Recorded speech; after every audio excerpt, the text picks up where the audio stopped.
Hello everyone, welcome back to UXIS. Today we will continue our next topic, which I have left in the yesterday's topic, that is contempt of court. As you all know that we are here covering the judicial system of India, judiciary, in which we were discussing about the Supreme Court of India.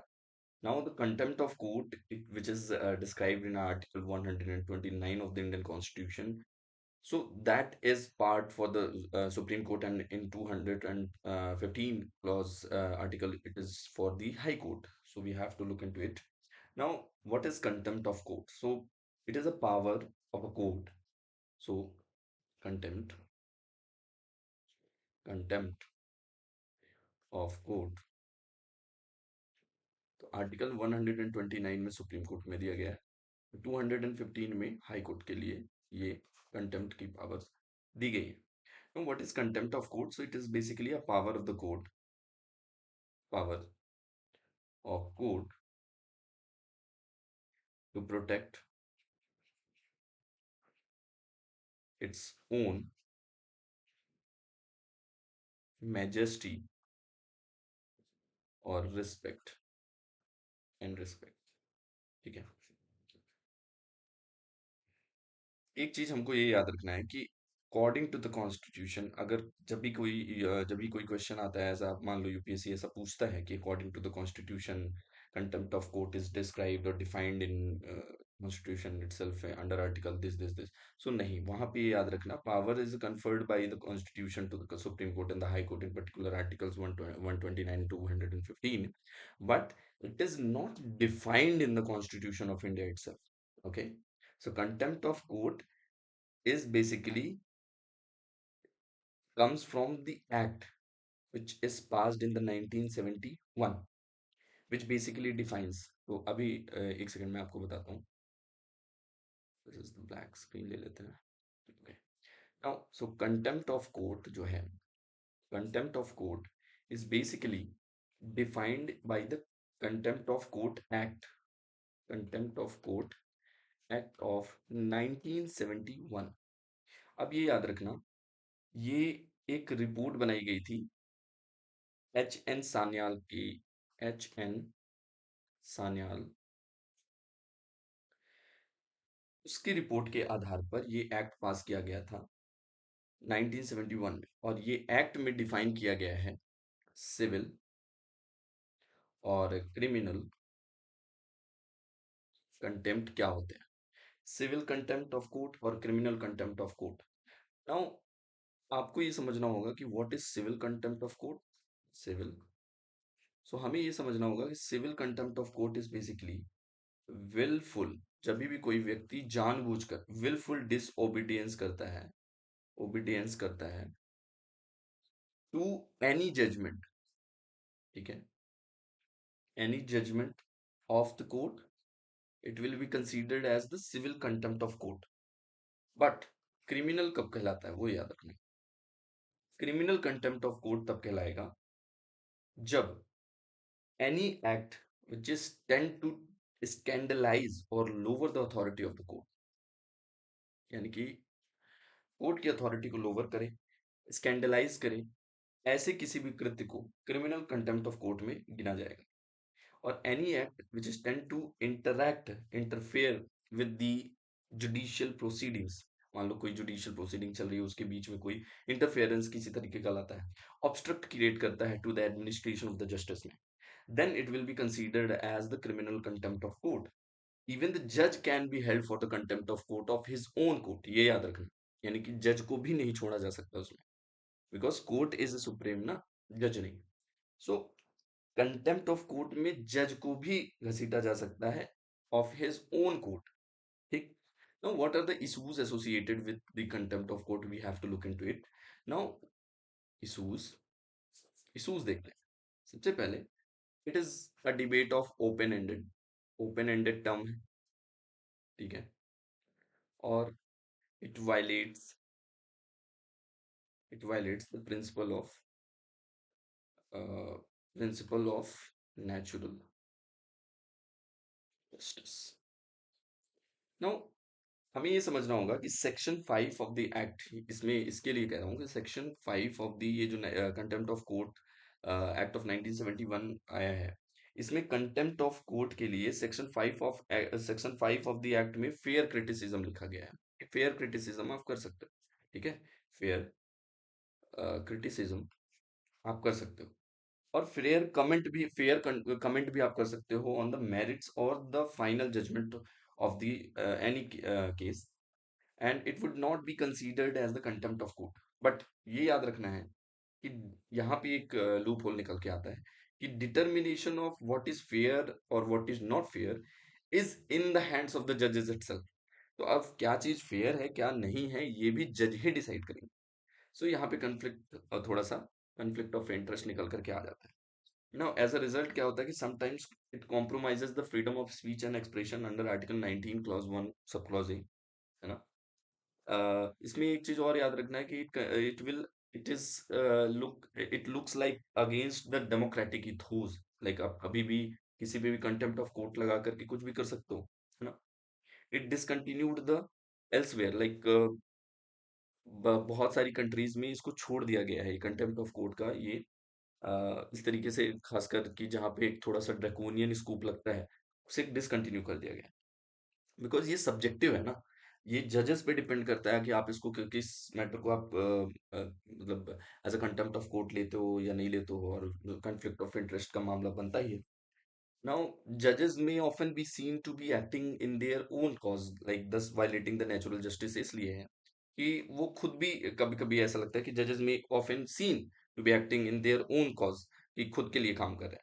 Now need क्या है, अभी हम इसको कैसे सुधारा जा सकता है कि लाइक अगर freedom of speech and expression is a fundamental right है, so therefore the restriction should have to be minimal, like, ठीक है। And contempt of court can be impose only as if it is needed to sustain the legitimacy of the judicial institution, and the rules and the procedures guidelines must be framed by defining the process itself। ये नहीं कि वेक term के according आप कुछ भी उसमें बता दोगे, ठीक है। आई होप आपको समझ में आ गया होगा कि कंटेम्प्ट ऑफ कोर्ट क्या है और किस इसे कैसे डील किया जा सकता है। नाउ एक सबसे बड़ा मुद्दा उठ के आता है कि आपने देखा होगा कि विमेन रिप्रेजेंटेशन कितना है ना, विमेन का पार्टिसिपेशन कितना है in the higher judiciary, higher judiciary, ये हमें देखना होगा। एक सुप्रीम कोर्ट में अब तक ओनली 2 विमेन जज आ चुकी हैं, एंड कोई भी आज तक चीफ जस्टिस ऑफ इंडिया कोई विमेन नहीं बनी है। यानी कि supreme court has only 2 women जज and never been a female chief justice of India. It is showing that there is a gender gap in judiciary itself, ठीक है। तो यहाँ पे जेंडर गैप को ये दर्शाता है कि जेंडर गैप यहाँ पे जुडिशरी में भी है।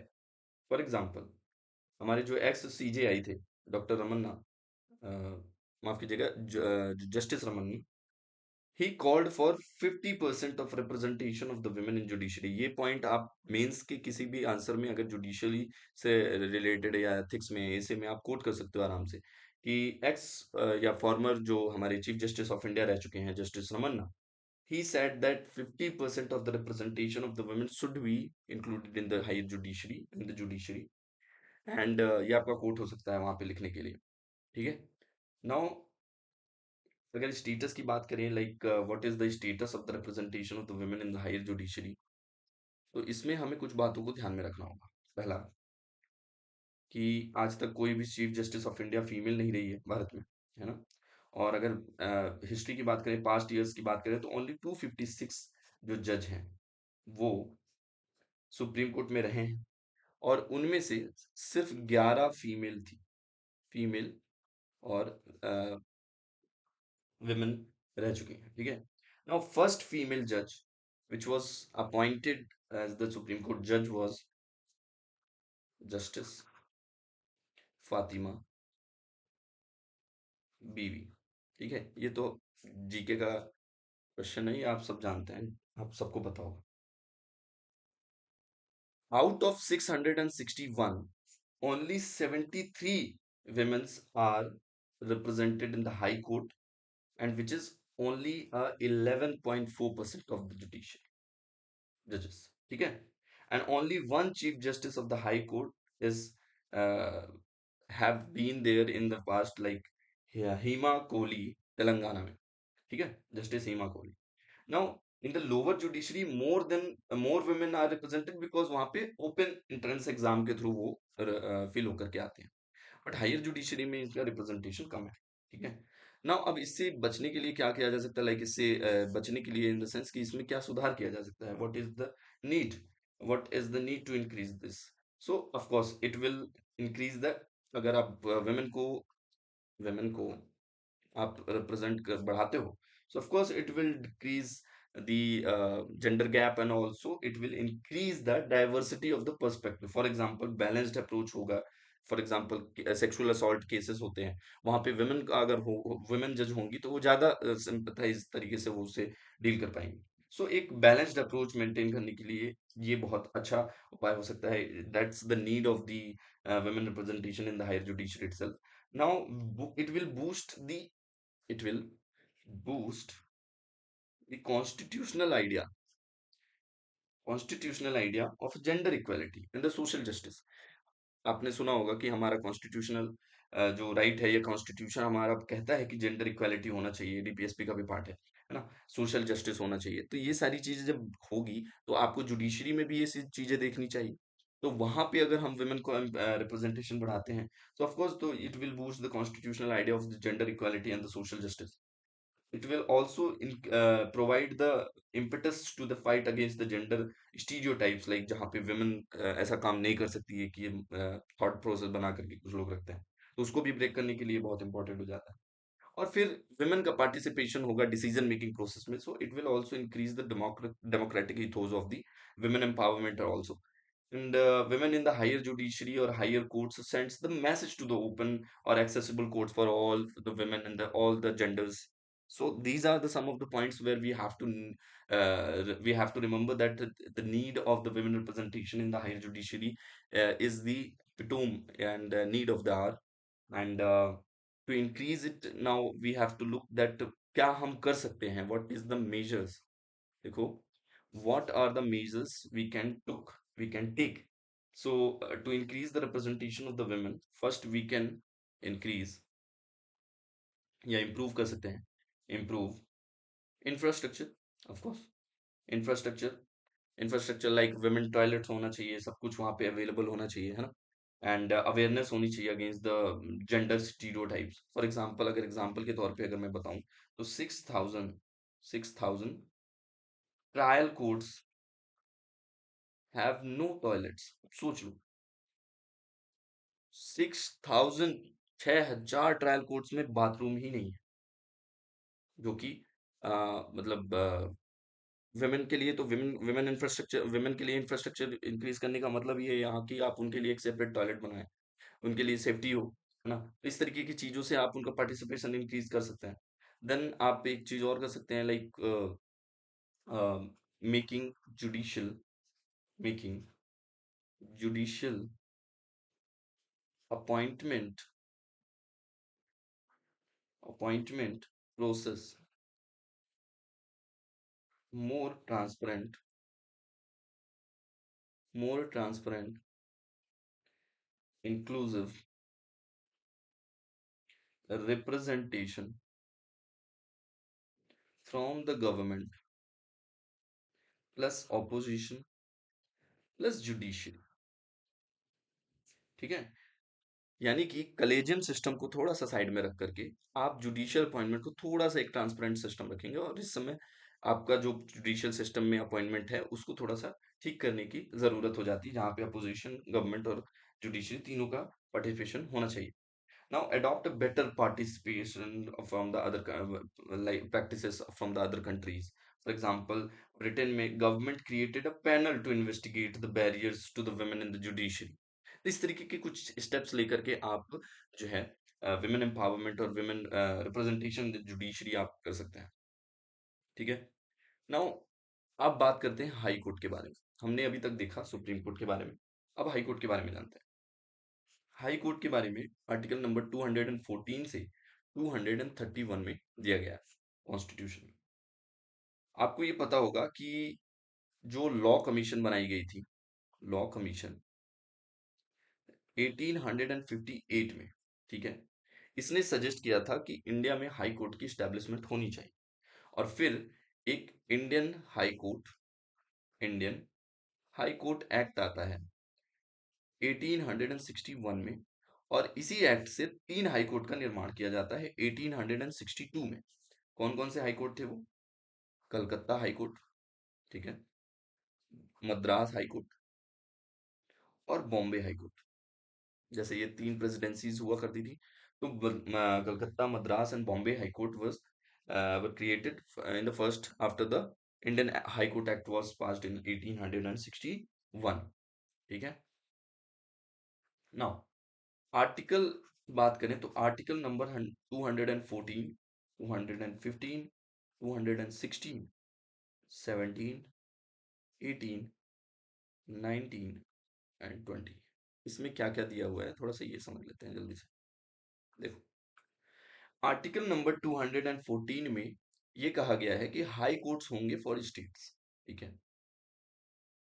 आर्टिकल नंबर 215 में कहा गया है कि it will treated as court of record, जो कि मैंने आपको पहले भी बताया था।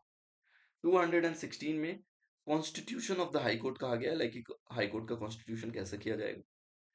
आर्टिकल नंबर 217 में अपॉइंटमेंट के बारे में बात की गई है कि अपॉइंटमेंट एंड कंडीशंस क्या होंगी, ठीक है। फिर 218 में application of the certain provisions relating to the supreme court के बारे में, सॉरी हाई कोर्ट के बारे में बात की गई है, सुप्रीम कोर्ट को हाई कोर्ट के बारे में। ना 219 की बात करें तो ये ओथ के बारे में बात करता है, ओथ मैनिफिकेशन या ओथ और affirmation, it will B suited best. Oath और अफर्मेशन की बात की गई है। नाउ 220 की बात करें तो ये रेस्ट्रिक्शंस की बात करता है। 220 restrictions on the practices after being a permanent judge of the high court, है ना। 221 के बारे में बात करें तो 221 के बारे में बात करें तो ये सैलरीज के बारे में बात करता है, एक सैलरीज वगैरह क्या होनी चाहिए। नाउ 222 के बारे में बात करें तो ट्रांसफर ऑफ द जजेस, ट्रांसफर कैसे होगा, है ना, ट्रांसफर ऑफ द जजेस from one high court to another. 223 की बात करें तो इसमें होगा appointment of the acting chief justice. याद रखना, acting chief justice of the high court, not the supreme court, we are talking about the high court. तो इस तरीके की चीजें इसमें यहाँ पे दी गई हैं, डिटेल में आपको देख लेना होगा। नाउ हमें ये समझना है कि अपॉइंटमेंट जब भी होता है, appointment of the high court, ये किससे होता है? बाय प्रेसिडेंट, ठीक है। ओथ कौन दिलाते हैं? ओथ दिलाते हैं गवर्नर ऑफ द स्टेट, ठीक है। लेकिन जब अपॉइंटमेंट किया जाता है तो ये कंसल्टेशन के बाद ही किया जाता है, यानी कि appointment of the high court जज और the chief justice is done by after the consultation of the chief justice of India and the two senior most judge of the Supreme Court plus chief justice of that particular concerned high court and the governor of the state or basically the council of minister of the state। तो ये सारी चीजें involve होती हैं इसमें। Now qualification क्या जरूरी है? What are the qualification? Qualification of the high court जज क्या होनी चाहिए? ऑफ कोर्स इंडियन सिटीजन होना चाहिए, citizen held and judicial office in the territory of India for the 10 years होना चाहिए, advocate of the high court for the 10 years। और कोई भी मिनिमम एज डिस्क्राइब नहीं है in the constitution as it is also describe not describe for the supreme court जज, ठीक है। नाउ हमें ये देखना होगा कि मैक्सिमम एज इसके लिए 60 है, 60 मैक्सिमम एज जो है ये 62 है। सुप्रीम कोर्ट के लिए कितनी थी? 65 मैंने बताया। नाउ टर्म की बात करें तो constitution does not prescribe any terms of its terms and condition, like however 62 year इसकी जो एज है वो प्रिस्क्राइब की गई है, अभी ही मैंने बताया आपको, ठीक है। नाउ रिजाइन किसको करेगा? तो ऑफकोर्स अपॉइंटमेंट कौन कर रहा है? तो प्रेसिडेंट कर रहा है, तो रिजाइन भी ये प्रेसिडेंट को ही करते हैं। रिमूवल प्रोसेस के लिए सेम प्रोसेस है जैसे कि सुप्रीम कोर्ट के जजेस के लिए होती है, यानी कि सेम अपॉइंटमेंट अथॉरिटी, मतलब कि जो पार्लियामेंट वाली प्रोसेस होगी वो सेम इनके लिए भी होगी। हमारी प्रीलिम्स पॉइंट ऑफ व्यू से आपको एक चीज याद रखनी होगी कि जो पेंशन होती है ना ऑफ द हाई कोर्ट जज, ये चार्ज होती है, चार्ज अपॉन द CFI, यानी कि कंसोलिडेटेड फंड ऑफ इंडिया के उसमें होती है, ठीक है। और जो सैलरी अलाउंसेस और pension of the staff, not जज, staff of the high court, ये कंसोलिडेटेड फंड ऑफ स्टेट पे चार्ज अपॉन होती है, ठीक है। सैलरी अलाउंसेस और जो बाकी चीजें हाई कोर्ट की होती हैं, ये भी कंसोलिडेटेड फंड ऑफ स्टेट पे डिपेंड करती है, उस पे चार्ज अपॉन होती है। यानी कि सिर्फ जो पेंशन होती है, ये कंसोलिडेटेड फंड ऑफ इंडिया पे होती है।